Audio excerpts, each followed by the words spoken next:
All right, we are finally in person for a Metal Monday. I feel like it's been 2 or 3 It's been weeks. a few weeks, man. 2 weeks on mobile ones. Yeah. We've both been traveling for some vacation. You've been traveling a little bit for work, and it's good to be back in the office. The traveling's fun, but It's just hard on you. it's hard on your body. It's fun. There's a lot of fun stuff. I'm a routine guy. It throws my routine off. So, but anyway, You only regret the vacations you don't take. yes, that's right? true. Like, So if you have vacation out there and you need to use it, go fucking use it. Like go do it. I Like think it's good for your mental health. to yeah, keep your- maybe not for my physical health because I might have a few too many cocktails when I'm Yeah. on vacation. Yeah. But mentally, I come back and I'm ready to go. Other than watching these markets get That's what I was gonna get say. whacked. The last 2 weeks when we went on vacation, the markets. every got time killed. I leave, I'm like, God damn, what happened while I was gone? Well, it felt like there's some chatter out there that copper could dip all the way down to 350 to be Yeah. its new area, which it felt like that, but it's kind of leveled out to the 370 area. Which not that long ago was 470. I know. So I'm bullish on copper. I'm just gonna put it out there. I paid enough attention to it that, I mean, do I think that maybe there's gonna be some trials and tribulations and some potential recessionary risks out there? Absolutely. The prices of commodities and metals have been getting crushed lately, right? But if you follow the LME inventories of especially copper, and you look at how depleted it is, I mean, it's definitely a trader's game right now. And so I feel like with copper, maybe in the short run, you dip and you get to that 350. But in the short to medium term, and I'm speaking like in the next 60 days, like I still feel like copper is probably one of your stronger base metals out there as far as from a price, standpoint. So I feel like $4 should probably be the number for a while. I feel like a bet's about to happen right now. I got you for 200. I know. right I'm now. already. I got you getting, for 200. So You what's give the me- bet? How about mid-July? Where's the market? Where's the top of the copper gonna be from here Yeah, to July 15th? I bet. I bet in July we climb back over $4 again. So let's just do a whole bet in July, north of 4. I'll just make it easy. I'll go. Yeah. I'll say we don't get to 4. Yeah, I think we get back over 4. Okay. That's my take. All right. Double or nothing. The 200. Absolutely. All right. Let's do it. And I'll pay you in copper if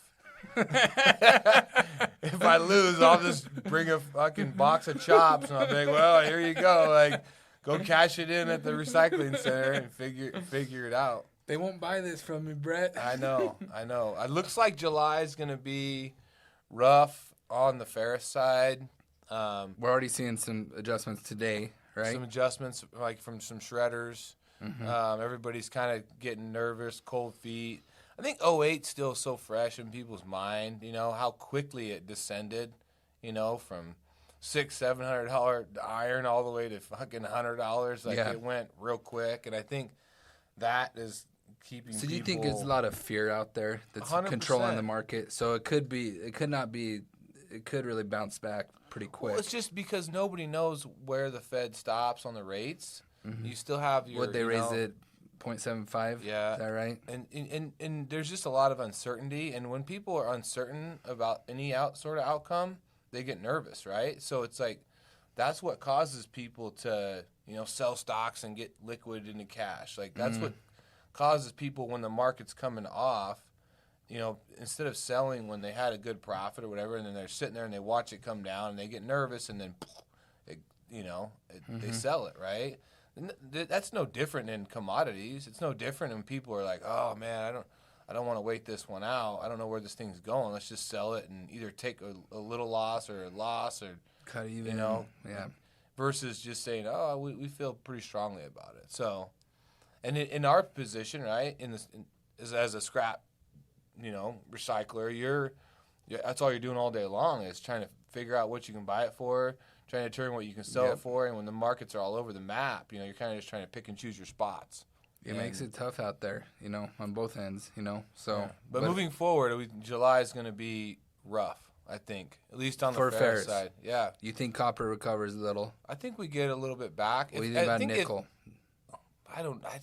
Nickel feels pretty soft on the demand, right? Yeah, it's so hard to know. What's the inventory for nickel? It's not. I mean, I think the mills. The biggest thing with nickel right now is the mills are just not seeing the demand that they were there for a while.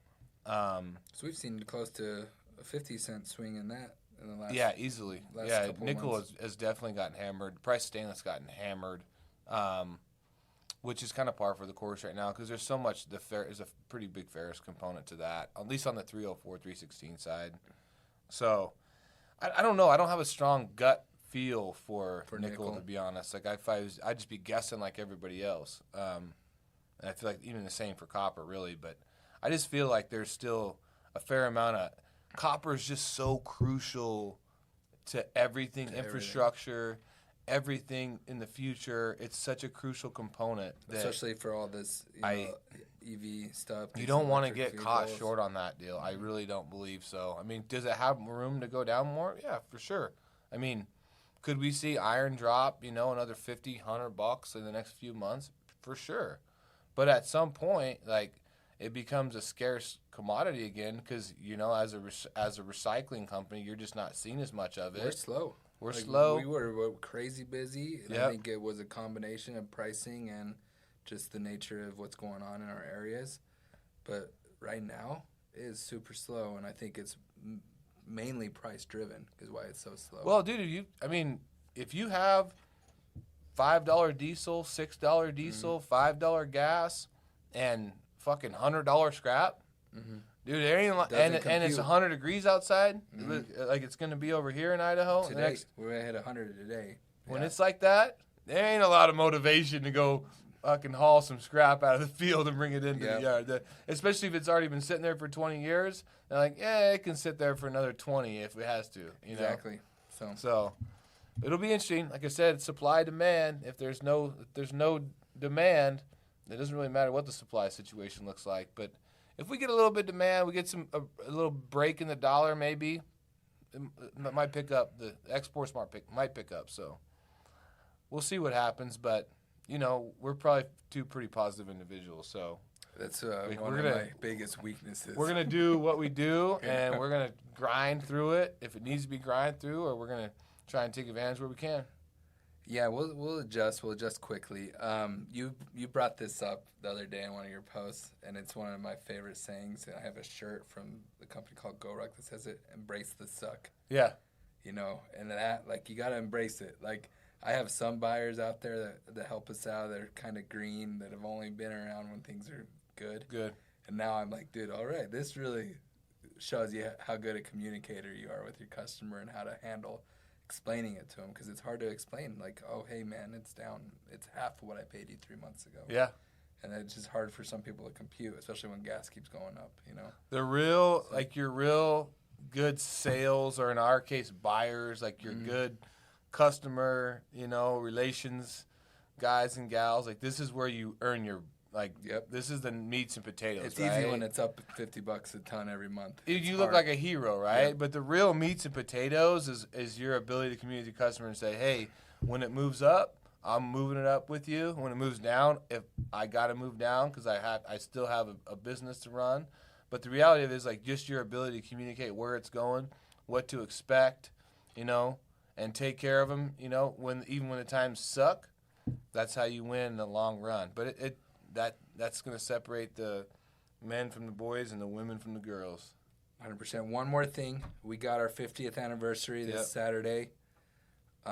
Everyone, if you're local, even if you're not, if you want to come over to Caldwell, Idaho. We're going to have a party. It's going to be fun.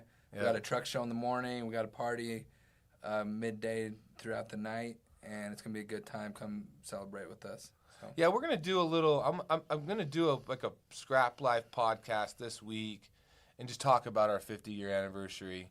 So we're gonna put that out here in the next couple of days. Just kind of talk about what it is and what we're doing, and just kind of what it means. And then it'd be cool for you to give people a refresher, a brief history. Yeah, we're gonna do something, and we'll just put it out there, and we're gonna have a good time this weekend. So we're looking forward to it. Party on Friday, party on Saturday, and then the 4th. And then Sunday recover, and Monday, enjoy the 4th, and then Tuesday might be rough. In July, the price might be shit, but it is what it is. We're just gonna keep grinding. All right, thank you, everybody. All right, have a great day.